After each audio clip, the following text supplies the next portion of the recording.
1998 was anything but a regular year in gaming. It saw the release of multiple classics of many genres on all platforms. Among these is Half-Life, a then seemingly unassuming game developed by Valve Software.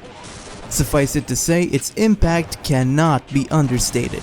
It changed first-person shooters forever, and its influence can still be felt today. But how does it stand up 17 years after its release? In Half-Life, you play as Gordon Freeman, a theoretical physicist on a regular day at work. Well, until his experiment goes horribly wrong, anyway.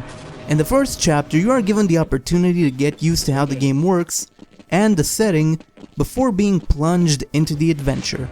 The storytelling is handled via a mix of scripted events and environmental interactions, and it arguably works better than a standard action cutscene presentation. Incidental dialogue by NPCs toward you or even between each other really does a great job at fleshing out the world and making Black Mesa feel like a real place populated by regular people. Half-Life is described as the thinking man's shooter for a good reason. Combat isn't constant, and you'll arguably spend most of your time solving puzzles and navigating the environment.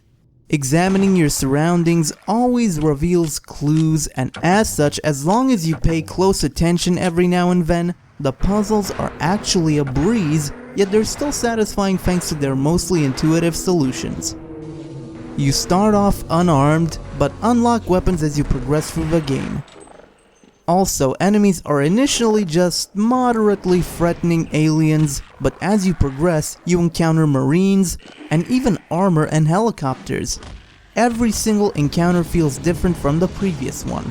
The AI definitely bears mention, as to this day, the marines are still some of the smartest enemies you'll encounter. If you don't dispatch them instantly, they'll retreat, try to flank you, and coordinate with one another. They also don't screw around, and as a result, battles are always engaging. What's better, Half-Life is genuinely challenging. There's little room for sloppiness, though that's not to say there's no room for error, as there are typically supplies after encounters, and helping friendlies or going off the beaten path usually rewards you with additional supplies, but you still have to bring your A game. And that is another one of the reasons the game is so satisfying.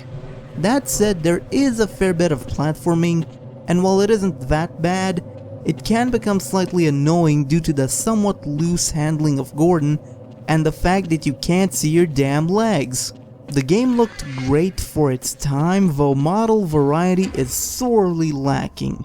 It's understandable that aliens might all look the same, but it would seem as though Black Mesa also pioneered cloning, as there is no other explanation for why there are only 4 scientist types in the entire complex, one made of dozens of scientists. The soundtrack and ambient noise do a great job of setting the mood, but in many instances the music will just pop up at random.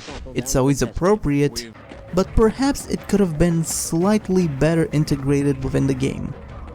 Since Valve still supports Half-Life, not only is it fully playable on modern systems, but it's also been updated to run on Mac and Linux, which means that all you need is a computer and the game itself on Steam to play it. You can also still play multiplayer thanks to Steamworks and Valve anti-cheat integration, and as a result, there are still quite a few servers running.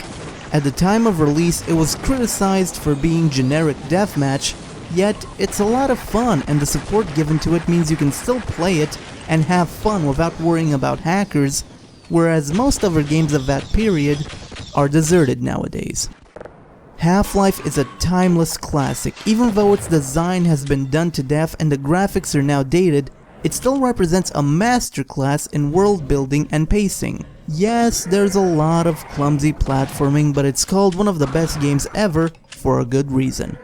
If for some reason you're a fan of first-person shooters and haven't at least given it a try, now is as good a time as any.